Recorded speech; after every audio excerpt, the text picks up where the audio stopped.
I felt like I was walking for days. It might have been a few minutes or hours, I don't know. However, it was endless. The funny thing about this excursion was that the streets kept repeating themselves like some weird time warp. It's July, but the air was cool, making me shiver. I pulled my little denim jacket tighter around me and clasped the strap of my bag closer. Not because I was afraid of a purse snatcher or anything, it just made me feel more secure and warmer. I didn't want to walk anymore, so I headed toward the pizza shop I passed like a gazillion times on the corner. A blast of tomato sauce, peppers, and sausage and onions hit me full on.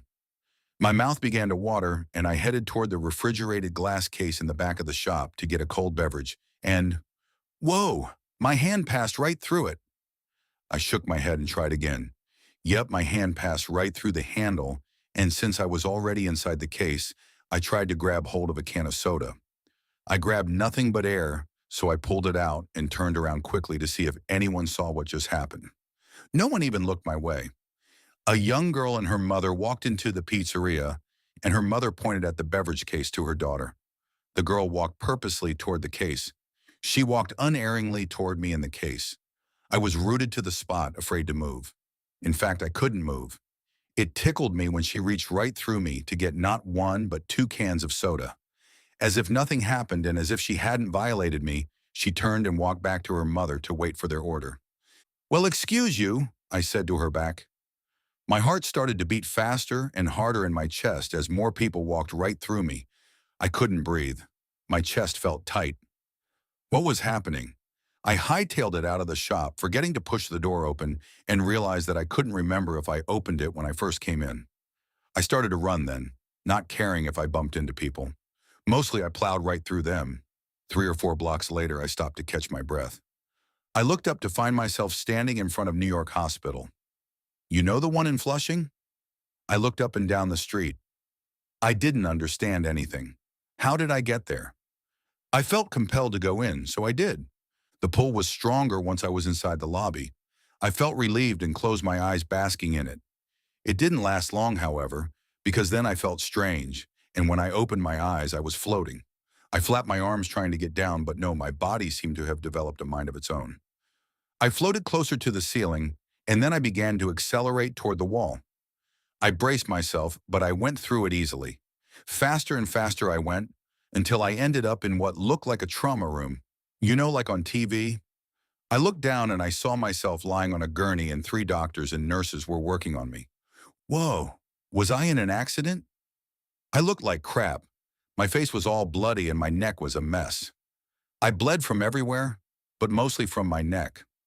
A nurse or whoever was putting pressure on it, while another was trying to get an IV in my arm, and another was cutting my shirt open to place electrodes on my chest.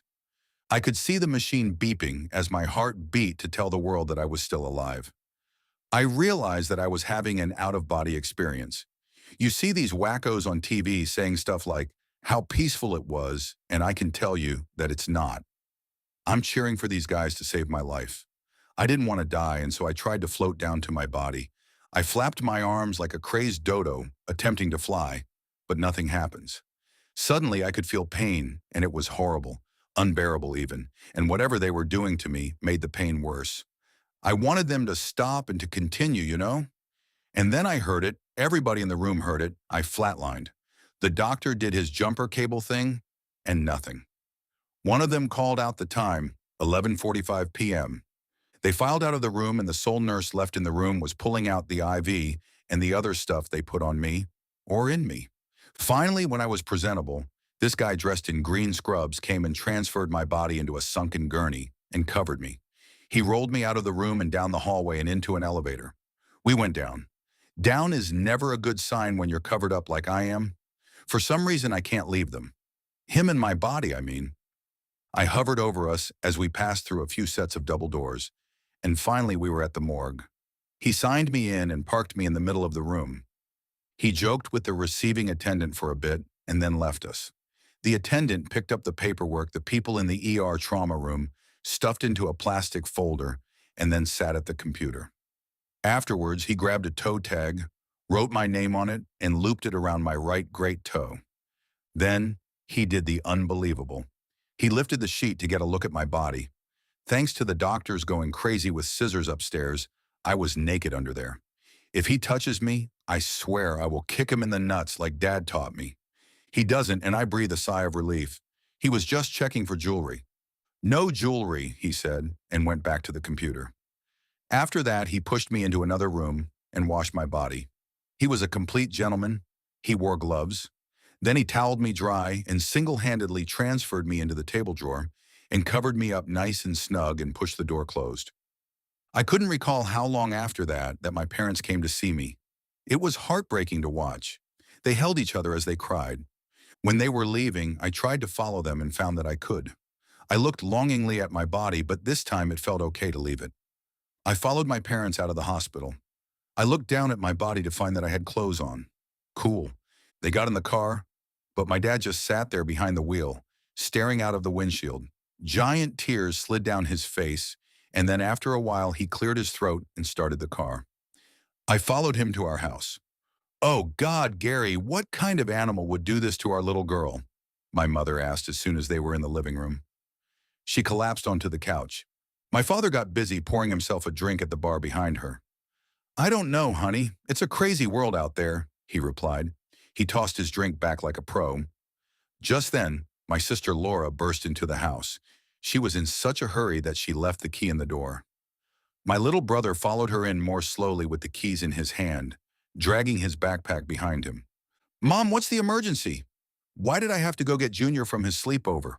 What happened?" she asked dramatically. My dad took her by the arm and led her to the couch next to Mom. "It's your sister. Fiona is gone," he told them. My brother Gary Jr. sat on the couch. He was sandwiched between Mom and Laura. "What do you mean gone? She got hurt and is in the hospital, right?" "No, it means that some deranged maniac killed your sister." "Oh God!" screeched Mom. Gary Jr. leaned into my mom and she threw her arms around them both. They cried for a little while, and then my sister, my sweet sister, broke free and ran upstairs to her room. My father got up to pour himself another shot and turned to my brother. "Junior, go upstairs to your room. We'll be up to talk with you in a little while," said Dad. As soon as he was out of sight, my father sat next to my mom and cuddled her close. "We have to make arrangements quickly. No use in prolonging it. We must contact everyone in the morning. It isn't right. Parents don't bury their children. It's just not right," he said, shaking his head.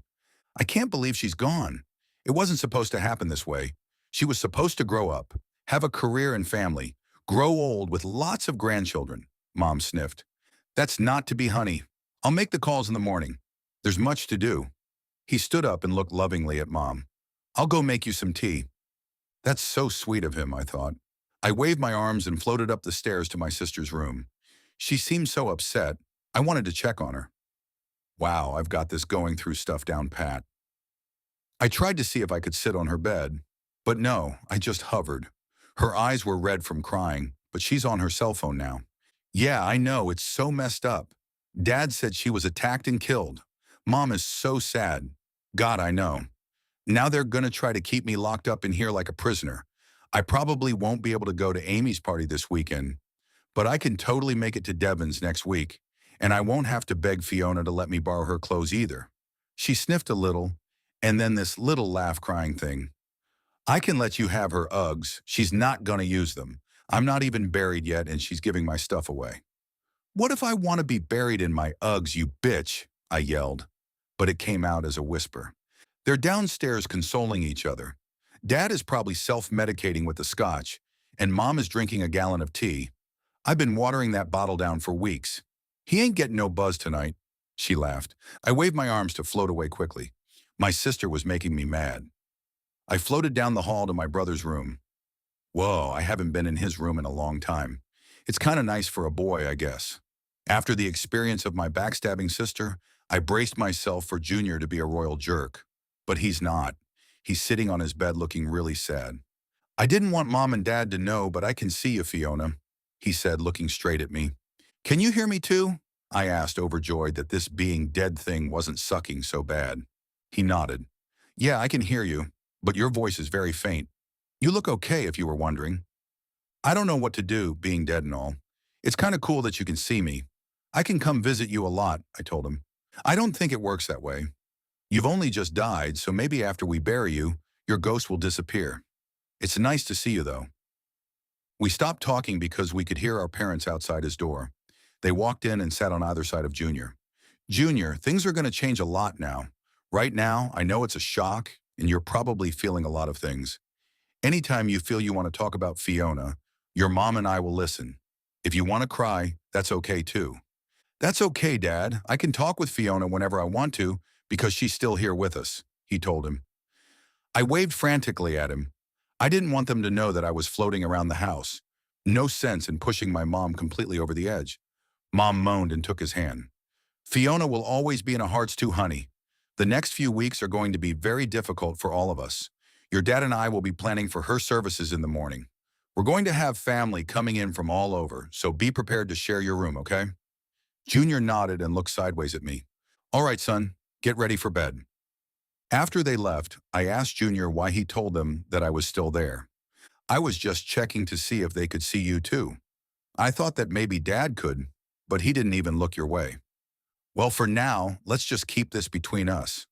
I don't know how long I can stay here, but I'm going to try, I assured him. I started feeling that pulling sensation again, and before I could warn Junior, I started floating away. Bye, gotta go, I yelled quickly. My body was traveling fast, and once I oriented myself, I deduced that I was going back to the hospital, back to the morgue. Sure enough, I'm back there floating beside the drawer. But I wasn't alone. I mean, there was this guy standing beside my drawer. In his hand was a metal-looking device. He pointed it at the drawer and it opened. I could see my body in there covered in a white sheet. With his device, he pulled the drawer all the way open and lifted the sheet. Wake up, Brightblade, he said. Immediately, I felt a different kind of tug. I rushed into my body and opened my eyes. The first thing I noticed was how cold it was in the drawer.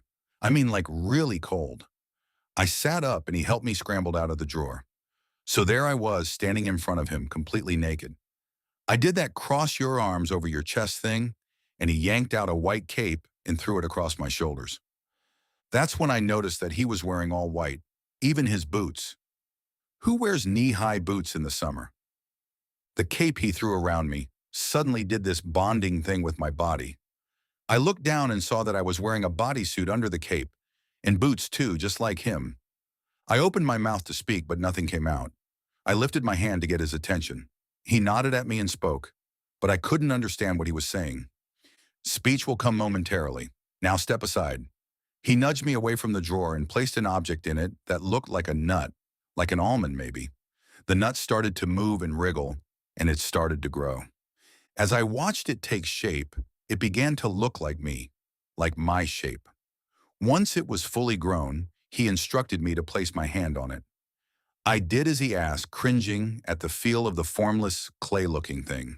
It changed again to eventually look exactly like me, and even had the scars from the attack. He nodded and I removed my hand. Well, that's it for now. If you're enjoying this story so far, like and subscribe. Join our family for the next installment.